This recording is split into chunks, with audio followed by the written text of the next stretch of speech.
Stop the mentors and start finding sponsors. How nice is it for us to actually find things that we need to stop doing to create intention with other aspects of our leadership and our career? My name is Catherine Canty. I am an executive coach and a podcast host of Business Vitality, where we share practical applications like this and more from seasoned professionals. And today we're going to talk about the importance of sponsors and where are you finding these folks? What do you do with them? And this is something that is important at no matter what stage of your career that you're in. Not only that, but if you're working with teams, you're working with individuals, you've got to figure out a way to articulate it to the team, to the folks that report to you that, mentors are great and we need them at certain times. But truly, if you want to rise to the occasion and you want to develop this team, you've got to create sponsors and you've got to have really valuable relationships with these people. They do not need to be time consuming. They need to be effective. And as an executive coach, I work with leaders, I work with teams, I work with the C-suite to help grow their team, help grow themselves, to find more productive ways to create measured leadership change within an organization. We're only as good as our leadership. So what are we doing to continue to grow the people around us? And so today's topic kind of struck a nerve with some people because I really don't think we need to find any more mentors out there. I think we truly do need to find sponsors who can help us.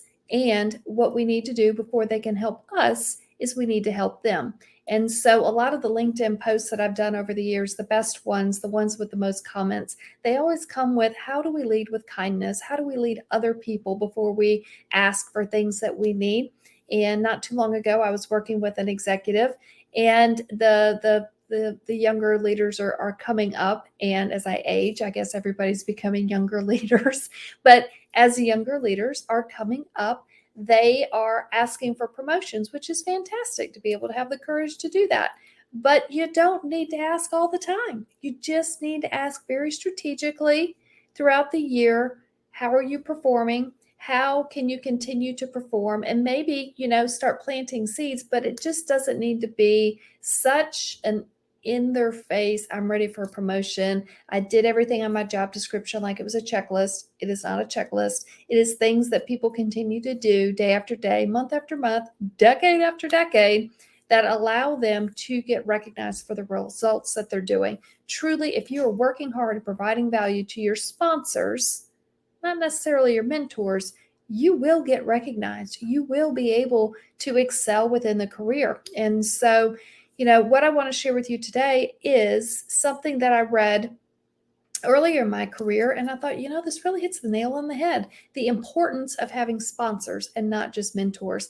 And if you've heard me speak before, you know that I love Zig Ziglar quotes. And one of my favorite one is, if we help enough other people get what they want, they will be able to help us get what we want. And so help others first, lead with kindness first, lead as a servant leader first, and the rest will fall into place. It always does. There is no such thing as overnight success. I don't really know if there's a whole lot of luck out there, but I do know that a whole lot of hard work, intentionality, and leading and helping others first pays off in the long run if you're truly invested for the long run. For those of you just listening and tuning in, my name is Catherine Canty. I'm an executive coach and a podcast host of Business Vitality. My clients are creating 100% measured success as seen by their stakeholders, as seen by their sponsors around them. And it's pretty cool to get to see these folks be able to develop these skill sets that are just repetition skill sets, business basics, getting back into it and, stop wasting our time with the stuff that's not working, get down to the practical applications and accelerate. And so the folks that I'm working with, whether they're teams or individuals, businesses, whatever they are, we're working together to create a measured leadership change around us. And so as we create this change, we're using practical applications, which we're going to talk about today, practical applications. We don't need to make it complex. And it is creating accelerated results. And so I love efficiency. I love being able to just come in and get the job done. And the clients that I'm working with, they're able to create 100% measured success. We've been doing this for 4 years. It's based on a framework that's been around for 4 decades. So we found processes that work. We don't have to recreate the wheel sometimes. Sometimes we just got to implement. Sometimes we got to take the hard and break it down into easy steps. And, I like the power of three. So today we're going to talk about 3 ways to make your sponsor look good. And when we take care of our sponsor, in the event that the day comes and you want to be recognized for the work you're doing, you want that promotion, they're going to want to come back to you and they're going to want to continue to pit you up into this light. And I read this article probably a few years ago while I was in my banking career, and I noticed that this article, it's called Forget a Mentor, Find a Sponsor. It's written by Sylvia Ann Hewlett. It's actually a book. She's done YouTube videos. It is fantastic. But what I like about it are the 3 things that we can do to make our sponsors look good. So I love the fact she boils it down into 3 things that we can do to make our sponsors look good. And if you're wondering, what is the difference between a mentor and a sponsor? The mentor, we bounce ideas. The sponsor has our back when the door is closed and the future of our career, the future of projects is being discussed. And when the door is closed, who has your back? Who are your sponsors? And don't make the same mistakes that I've made where I just had a few very small, not small, but I only had a few small in the number of relationships as sponsors. As I figured this out a little bit later in life, I needed to have sponsors in many departments and many teams within the organization, and not just within the organization, but outside the organization. So continue to actively pay it forward, be a servant leader to those around you. And as Sylvia Ann Hewlett says, forget a mentor, find a sponsor. And so for those of you just listening, my name is Catherine Canty. I'm an executive coach and a podcast host of Business Vitality. If you are listening to this, I would love to see where you are dialing from. Put it in the chat. I'd love to get to just kind of see where we're talking. Sometimes I'm talking to folks in Australia, Singapore, the US, all over the place. So it's really fun to get to see that. The first thing I want you to write down, the very first thing that Sylvia Ann Hewlett talks about in Forget a Mentor, Find a Sponsor, the first thing is exceed expectations and make your performance known. And it doesn't need to be a flashy, in-your-face performance, but let me give you an example of what I did when I was in banking. That is just one example of how I was able to exceed expectations and also be able to loop in, like, how am I going to make this performance known? And so when I started in this particular banking career, I was in my early 20s, so very young, and I was working for a gentleman who had been around for a very long time, a very long veteran banker. And he gave me an assignment. My first week on the job gave me an assignment, and then he went to France for 3 weeks. So he gave me this huge assignment, and then he went to France and enjoyed his tour, drinking red wine and eating, great food over there. And so his idea was very simple. He said, I need you to figure out all the services that we have to offer, all the products that we have to offer, and I need them documented. I was like, okay, well, that sounds interesting. I don't know a whole lot about how this particular bank works. But at the time, I had dual offices. I had one in the operations center, and then I had one over at the headquarters that was about 45 minutes down the road. And so in the operations center, that is where I lived for the next 3 weeks. And for the next 3 weeks, I had to deal with my husband that, I was going to be working and he was working. And so there was clear communication there. But for 3 weeks, I figured out there were 150 people in this operations center, and I had to figure out, what do they do? How do we market this? How do we articulate the services and the products that we provide? And how do we figure out how to bridge the language? If you're inside of operations, there's a lot of acronyms. If you go see a customer, they don't want to hear your acronyms.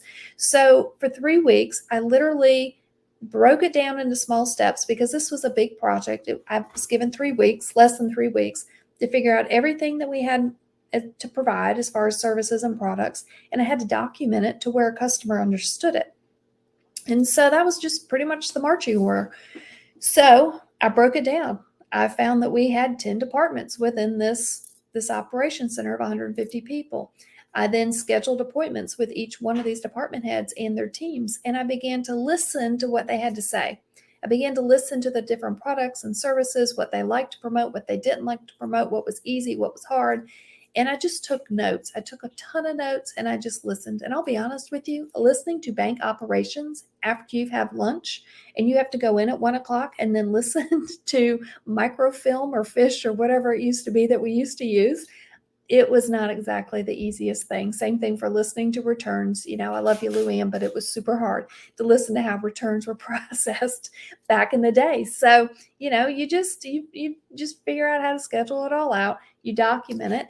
And after I documented it, I started asking, how hard is it to implement? And I wanted to hear, what is our low hanging fruit? What is easy for these folks to be able to implement day in and day out? What do we get to charge for? What do we not want to charge for? And so I just listened to this and I documented the whole process. This ties back, I'm about to tell you, this ties back into exceeding expectations. So I documented the whole thing. I listened to everybody talk for, I don't know, a good 10 days or so.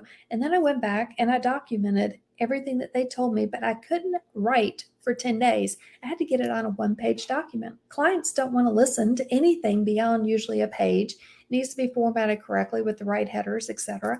And it needs to be easy on the client. It needs to be easy on the customer to receive this information.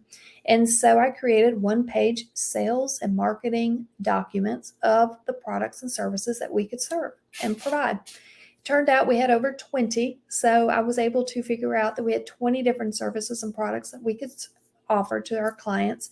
Then there are samples reports. Well, when you meet with customers, they don't know what your report looks like. They don't know what the format looks like. So I started creating samples of all these reports. You can't give other customer information to prospects and customers. So, getting samples of this information and being able to recreate it as addendums. I put this whole thing together. At the end of the 3 weeks, I had all the product information, I had tabbed out in a 3-ring binder exactly what we could do. I had samples. If there were reports, I had samples. If there were images that were available, appropriately, documented where things were blocked out. And I put together this book. And when he got back from his 3-week vacation in France, it was on his desk. And there was no questions. There was no opportunity for me to ask any kind of clarifying question. I just did the best I could with what I had. And I had 3 weeks to figure it out. And sometimes you just got to figure it out. And no matter what you do, it's going to be better than nothing. And so I turned in this book. I clearly exceeded expectations. He was very happy with the finished product. Little did I know that this was the beginning of a living document that we would be using for the next 12 years. So from that experience, it builds onto other experiences. Products and services evolve. We began to respond to RFPs much more organized because we had products and services that were clearly documented. From that point, we were able to do 300 and 400 proposals a year as a result of this. So we were leaning back into the documentation of everything when people had questions and wanted to learn more. So you try to exceed expectations. And that's what is talked about in this article about forget a mentor, find the sponsor. If this gentleman could go to France for 3 weeks and he could come back and have every product documented with supporting information and sample reports, what else is possible? So that was the first opportunity that he gave me. Don't you know, at the end, when it was performance review time, there was also, that document in there too, just to be able to share that this is what I worked on, within my first month of hiring. So it proved to be beneficial. It wasn't flashy or over the top. It was just, and here's another success that we as a team were able to create. So she continues to go on. And before I share the next two, if you're just listening in, I'd love to see where you are dialing in from. So if you want to put in the city and the state, the country, if you're not in America, that would be great. My name is Catherine Canty. I'm an executive coach and a podcast host of Business Vitality. I love to be able to work with teams and individuals to create measured leadership change. We use practical applications and we are creating accelerated results. The folks that we're working with are doing the hard work, and my clients are getting 100% measured success as set by what their goals are that they want to accomplish. We do this using practical applications and just consistent coaching calls. It's with me. The coaching calls are with me. They're one-on-one. And I'm using my past experience to help hopefully avoid future mistakes with others. And the reason I'm doing this is because people poured into me and they helped me. They supported me. And for now, my turn is to be able to support others and to pay it forward. That's why I'm doing this. That's why I'm doing these videos. Second thing on forget a mentor, find a sponsor. The second thing is demonstrate that you're trustworthy and loyal. So just remember, demonstrate that you're trustworthy and loyal. And I know in my early days, and I just keep going back because I really feel like my early days set me up for success for the next 20 years. And now I want to pay it forward to other people. Sometimes we don't always know what we're doing. We just think, I think that's the right thing to do. Lead with kindness, lead with servant leadership. The second thing in that article talks about is demonstrate you're trustworthy and loyal. And what I realized, and when I reflect upon this, is when I was starting out, I was in my 20s. I was in the room with people in their 60s. I looked around and I realized I'm the only one in my 20s in this room. I'm going to keep my mouth shut and I'm going to take it in as much as I can. I'm going to try to soak it all in. And they used to joke, she soaks it up like a sponge. Like you just let her be in the room and listen. She'll come back with ideas on ways to grow the business, ideas on maybe some things that we're missing because we've always done it that way. I didn't always speak up in every single meeting. I just kind of was quiet. I watched the room. I watched the behaviors. I watched for what was not being said. That same stuff applies to coaching today. I watch for what is not being said. And I demonstrate that I'm trustworthy and loyal. And I did that because I'd show up early. I would go in and, touch base with people and see how they were doing. I'd ask, hey, do you want to go grab lunch one day? And these were with the executives, get them out of the office and get them to talk. Listen to what they have to say. They have great stories. They have these relationships with other people. They are your sponsors. They're the people that have your back when you're not in the room. How are you building trust and loyalty with them? How do you continue to have their back? How do you continue to deliver what you say you're going to do? That is the quickest way to deliver trustworthiness is do something, say you're going to do something and deliver, and not just deliver, but possibly over deliver and make people look good around you.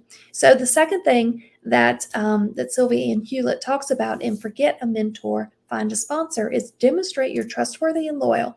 That's number 2. And I did that time and time again. And I wish, I guess I could pontificate on it, but sometimes it's just that simple.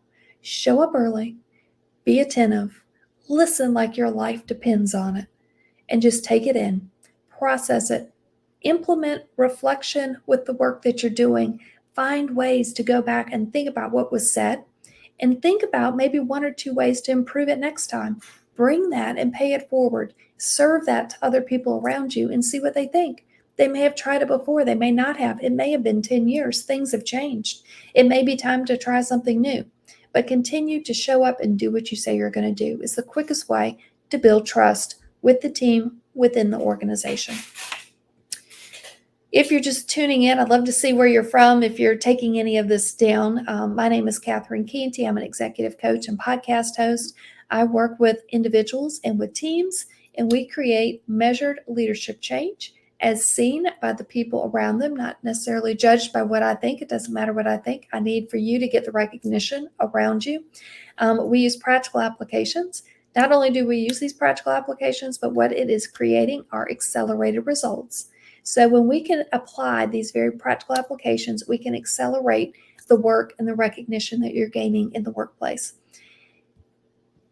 3 things that Sylvia Ann Hewlett writes about in her book, Forget a Mentor, Find a Sponsor. The first one we've talked about, exceed expectations and make your performance known. The second thing is demonstrate you are trustworthy and loyal. The third thing we're going to talk about is bring something special to the table. All right, so you've heard me talk about this. You've heard me talk about Oscar Tromboni. He's been on my podcast, Business Vitality, before. We just had him come back for another one. I love his work. And his work is all around how to listen and think about it. Nobody teaches us how to listen. It's not something that we learn in school. There's no class on listening. And he has a goal of creating, I think, 100 million new listeners in the world. And when we get down to it, it's listening that can really change the game with communication, with connecting with others, with building trust. And so the third thing that I want to talk about is bring something special to the table. And this is what Sylvia writes about in her book, podcast, YouTube videos, is bring something special to the table. She talks all about this in Forget a Mentor, Find a Sponsor. That's the name of the book. If you Google it, you'll find it everywhere. It's fantastic. I found it a few years ago and I was like, this is exactly what we need more of. And so listening is such a huge way for me to bring something special to the table. You've heard me talk about it. You've heard me interview people about listening. And what I have found, I'll give you an example of listening, is I was in banking for a number of years. And the whole reason I'm doing this is because people poured into me and I want to pour into more people. And to do that is through these videos. And what I'm seeing, or what I saw 20 something years ago, was we were on the deposit side of the business. You had to have collateral for government accounts. And most people back then, they had $100,000 FDIC insurance. Today it's $250 on their deposits. And so these government accounts had to have collateral. And for us to find the collateral, if you didn't have enough, you just had to purchase it and then you would sell it to your customer. And we loved these customers. They were great customers. They had tons of deposits that would come in seasonally. When you pay your taxes, all this money comes in. So they would need an increase of collateral. And so what I did is I went to banker school and I'm listening to this presentation from Promontory. And they had this program called Cedars. And they had 2,000 different banks across the country that all pulled their FDIC insurance together. And so back then, everybody had $100,000 FDIC insurance per depositor. And when I'm listening to the customer, they need collateral. The bank says, we got to go buy the collateral. It's getting expensive.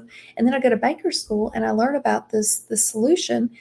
I come back and I write a one-page document about how I think we can implement our 42 charters, because I was working in a bank at the time that had 42 charters, 42 banks that rolled up to a holding company.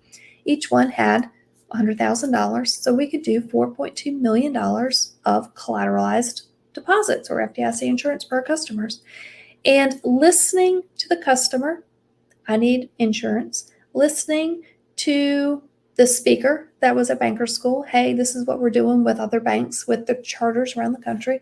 Listening to, hey, this collateral, it costs money, we can do it, but if there's a better way, smarter way to do it, let's try it. Listening to all this allowed me to create a one-page document to come back and share with my executive team, hey, if these folks are doing it with 2,000 banks, we have 42, can we not do this here? So we boiled it down to, yeah, I think we might be able to do that, but do we even have systems that can do that? Made a phone call, found out we had a system that was available that was tracking deposits like this. So we did an MVP, minimum viable product. We tested it. We're like, yeah, we think this actually can work inside this bank. And then from there, we worked with the regulators, collaborated with them in order to get approval. From there, we were able to grow our deposit base, be able to expand the services that we were able to offer to our clients. This is how we bring something special to the table. We use listening skills. We use these opportunities to come in and to be able to close the gaps that are in the market.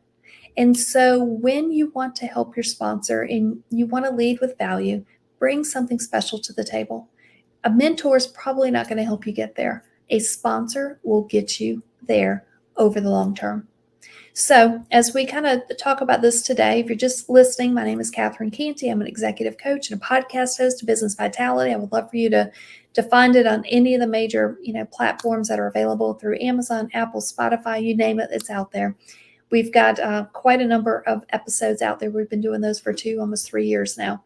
And when I found this article, Forget a Mentor, Find a Sponsor, written by Sylvia Ann Hewlett, she talks about 3 ways to be able to help a sponsor. And when we help other people first, they're more likely to help us next. We may not even know what we need yet, but just pay it forward. Just keep paying it forward. The 3 things she writes about is, if you want to, find that sponsor, how do you help the sponsor? First one is exceed expectations and make your performance known. The second thing is demonstrate you are trustworthy and loyal. The third thing is bring something special to the table.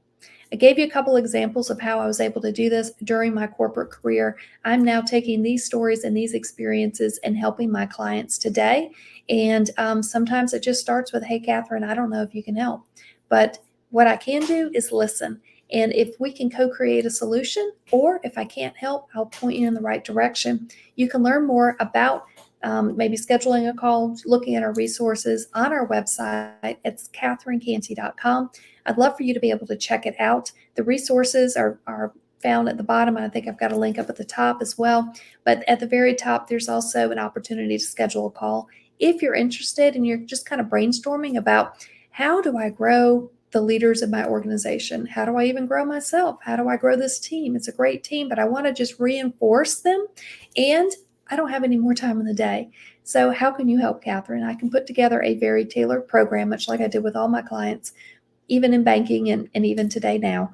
But we can put together a very tailored solution that is going to serve you and help you continue to develop and grow the business like you need to. So, my name is Catherine Canty. I'm an executive coach and a podcast host of Business Vitality. I love that you're here. I love that you're listening. And I would love to listen to you. I would love to hear what opportunities you have and see if there's a way to be able to help, because there is so much opportunity out there and so many fun projects that are out there. And having stronger leaders makes the day a lot more fun in the long run.